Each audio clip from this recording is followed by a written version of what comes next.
It is the week of Christmas, going into Christmas, and Christmas isn't a super big tradition for my family, as none of us are really practicing religious folks, and often many of us have sort of a knee-jerk reaction to the consumerism of Christmas. However, having said that, I do value the traditional Christian values of Christmas, and for us it's a time for family, it's a time to relax, and it's a time to reflect.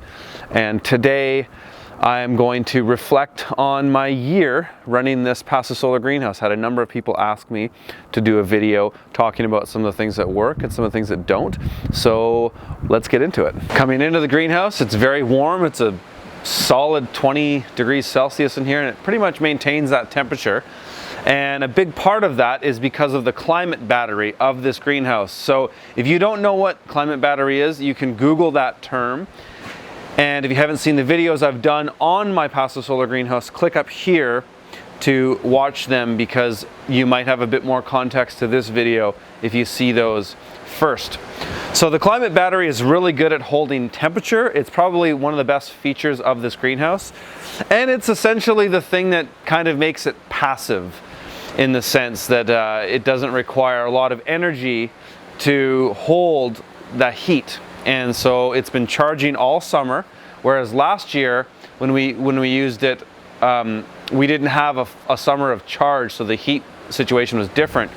So we built this greenhouse over a year ago. We started construction October 2015, and we had it somewhat operational by late November, but we really had to heat it a lot because we didn't at that point have charged the climate battery, whereas this year, going into the winter, we have been pumping heat underground in it all summer long, and that is very noticeable when you come into the greenhouse now. Whereas last winter you come in, you know, we'd still get down to sometimes 5 degrees at night. It didn't have that charge, but we have that now. And so I would say greatest success of this greenhouse is certainly the climate battery. It is an incredibly efficient system, and it makes it so that it can be minus 15 degrees Celsius like it is now outside, and I come in here and it's a balmy 20 degrees Celsius, and this heater, which is actually running right now, only comes on at certain points of the day, so it'll just kick on here and there, whereas the heater in my other greenhouse that I just built is pretty much running all day to keep that greenhouse above freezing. So this is a lot more efficient in that sense, and regarding the climate battery, I wouldn't change anything there. It works really, really well. But there are some other really critical flaws in this design that I would change if I were to go ahead and do it again. And so I'm curious as to any of you guys watching, if any of you are might be interested in me creating a product that is the plans for this greenhouse, things I do differently, materials list, stuff like that. If people are interested in that, let me know. I've sold the designs for this already to a couple people for way cheaper than I paid for them. They cost me almost $2,000 to have this thing designed. And so a couple of real keen people came forward and asked, they wanted to pay me something for it, and so I said okay, so we worked out something there. But I might create another product that would be more useful to people on my experience with this thing. Needless to say, let's go through some of these things now. This product would obviously include a lot more content than this, but so there's some things that we did on this design. I talked about this in previous videos too, but I'll just touch on it right now, is that we over-engineered this thing because the original design plan was to have polycarbonate on this greenhouse. So we were gonna have all this wood is here because we're going to have this heavy polycarbonate structure on here to hold all that stuff. But since we don't have the polycarbonate, we don't need all this engineered lumber, which is, they're called LVLs. It's incredibly expensive. They're about $1 or $30 a foot. So because we're doing this double layer poly system with a blower, we don't need all this wood. It's way too much. And you know, all the structures in here, it's overkill. And every time I have an engineer friend or a tradesperson come in here, they go, holy crap, this thing's over-engineered. And I kind of get tired of explaining it. But So I certainly wouldn't do this if the design originally was going to be double layer poly. All of this stuff is totally unnecessary. You could have accomplished the same thing with some steel. I would have just had all these beams done with steel, have one beam this way, but I wouldn't need this crazy thick manufactured lumber here. It would totally unnecessary. So I'd do it with steel, and that would probably solve some of the problems that we have. So right now, we can come up here and show you, I've got a problem with condensation building up on all of the edges, on all the ends. So it's down where my channel lock comes in, up here. This stuff up here doesn't cause as much of a problem as this stuff down here, because that's where the plastic ends. So this moisture is coming into my footing, and that's not good. Eventually, I'm going to probably have to do it this summer, is open that footing up from the outside, take out that insulation, replace it, put it back, and figure something else out. I'll show you what I'm thinking about doing. We've recently put this gutter in here, which is fantastic actually for keeping water off my foundation in the center here, but it's all frozen right now, so it's kind of hard to see. But there's channel lock that comes on the end here, and channel lock, if you don't know, I've talked about it many times before, is this stuff here with wiggle wire. It's the way you hold down plastic on greenhouses. And I've got that screwed in to the top. This is a footing here, essentially. I've got it screwed into the top where there's a stud plate along there. And what the problem is when moisture is building up in here, like this is all frozen in here, this moisture is leaking into that footing, and it's potentially damaging my insulation down here. So what I would do to change this is I would put more poly on this greenhouse, and I would take this front plate off, which is just smartboard. I would put another stud halfway down, and then I would screw my channel lock to that stud, not the one up here. That way, if moisture were to build up down there, it would run out just down the front of this plate. It wouldn't enter on the inside there. So that is something we'll probably do in the summer. The other problem that we've run into here is that the top plate up here, so this wood up here is where the top channel lock connecting that plastic is. And you can see it actually doesn't look too bad, but there is moisture coming through there. And so what I'm thinking about doing is taking off some of these pieces of LVLs and then restrapping them up there and then putting the channel lock connected to that, because that wood is a lot better equipped for handling moisture, whereas these straight 2x6s are horrible. So having said all these things, like none of these issues at the moment are going to compromise this structure. Like it's totally fine. And because the temperature is a lot more stable this year than it was last year, we have no humidity problems on the inside. There's obviously humidity problems between the layers of poly, but on the inner side of the greenhouse, there's no humidity problems. We had a lot of that last year. And that was a result of temperature fluctuations where it gets too cool, and then there's condensation that happens as a result of it. I can't explain the science behind that, but it's what was happening because we had water dripping down on the inside, whereas we don't have that right now, partly because the stable temperatures, we run in a dehumidifier 24/7, and the climate battery itself kicks on at a certain temperature, and it also pumps cool and moist air under the ground, and then that condenses on the ground, and then it comes back up as warmer air. I believe they call that a phase change, but that's essentially what happens. So we don't have the humidity problem in here, so there's no compromise in the safety of this building right now. It's totally safe, but that is something that needs to be addressed.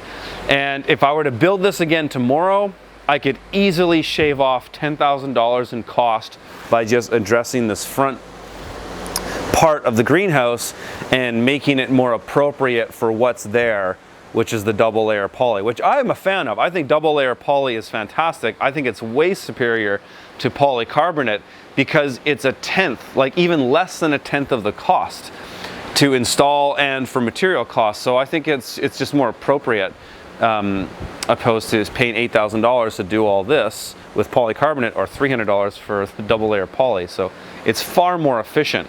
So right here, we're looking at my lime tree. This is a Kefir lime tree. I had this on my balcony outside in the summer.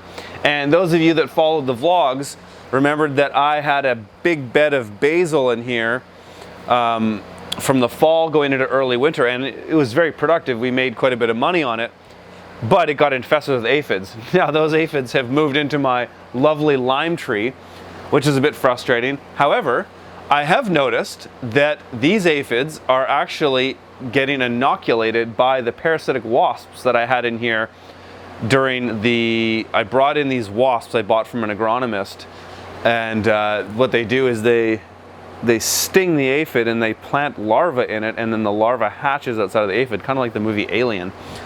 And I've noticed these wasps have stuck around. I guess a few of them stuck around. I thought they all left because the aphids were gone for here the majority of the summer, but they've come back, and now they're actually killing the aphids again, which is awesome. So I'm kind of just letting them do their thing. But this is one of the challenges of a nursery greenhouse like this, is that you've got this really enclosed environment, and you have to manage the ebb and flow, the predator-pest relationship, and that can be a tricky thing to do. Fortunately, we've got these predatory parasitic wasps in here doing that work for us, so I'm hoping that they'll kind of take care of these aphids that are starting to get into the blossoms and the fruit sets of my limes. I mean, these are just for myself, my wife and I to eat, and we love them. But yeah, you have to manage your pests in a greenhouse like this. It's even a lot more different than a poly tunnel or a high tunnel. You really have to be careful with all this stuff. This greenhouse, just kind of going on with our experiences, the greenhouse is more set up now than it has been in the past. We do all of our post-harvest stuff in the greenhouse right now. We're packing our orders for grocery stores. We're planting our microgreens on a bi-weekly basis.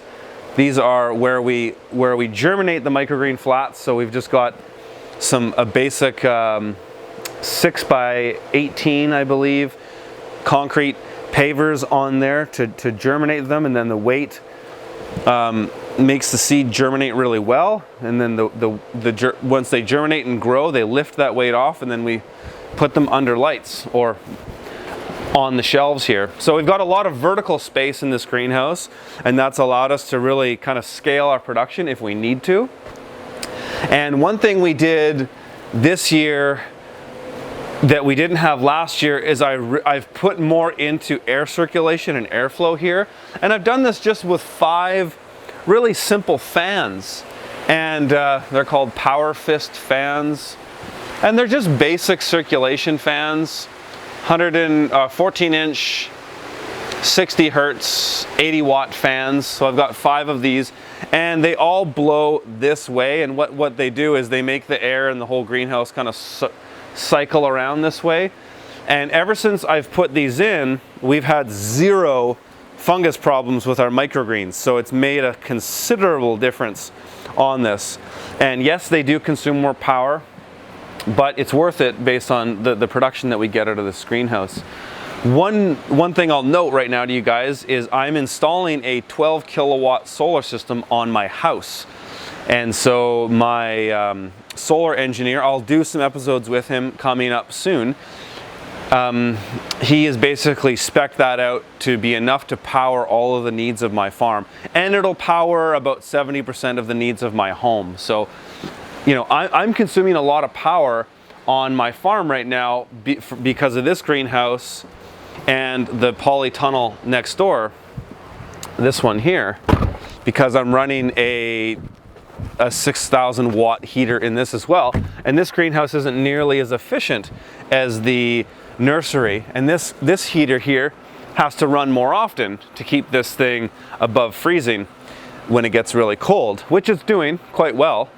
But I'm consuming a lot of power. So right now I'm looking at this solar system as just an investment on, you know, obviously making my farm more sustainable in a way, which I which aligns with my values, but it's also just a really good economical purchase because I can write it off. For one, it's around a $20,000 investment to set up in my house, and I can write that off, and I can then have my business be more off the grid, which is something I've been wanting to do for a long time.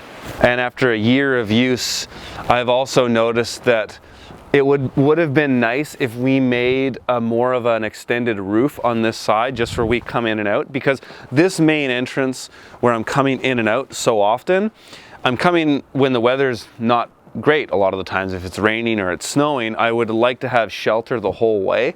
So if I were to redesign it again, that's something I would have done earlier on, is I would have made this part of the roof just come out further.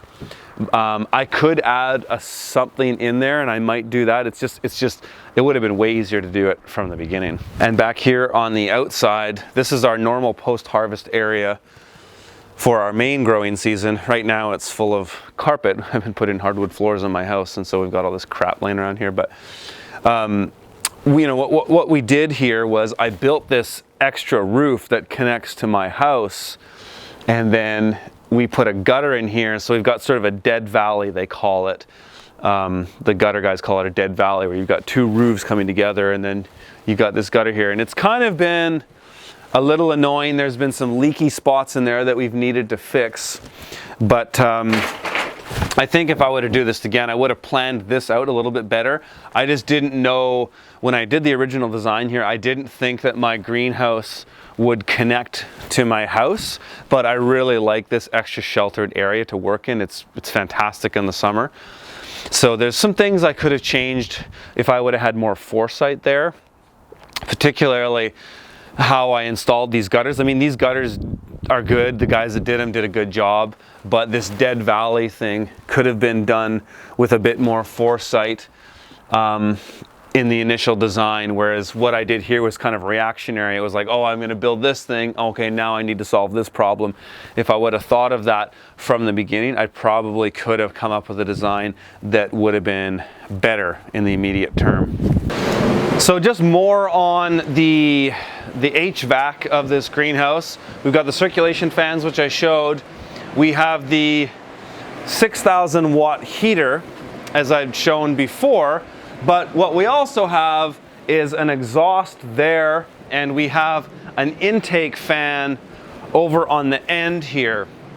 And if I were to design this greenhouse again, I'd probably change this a little bit. So this fan, actually what this fan does is it pushes out air, and then that intake over there just allows air to suck in.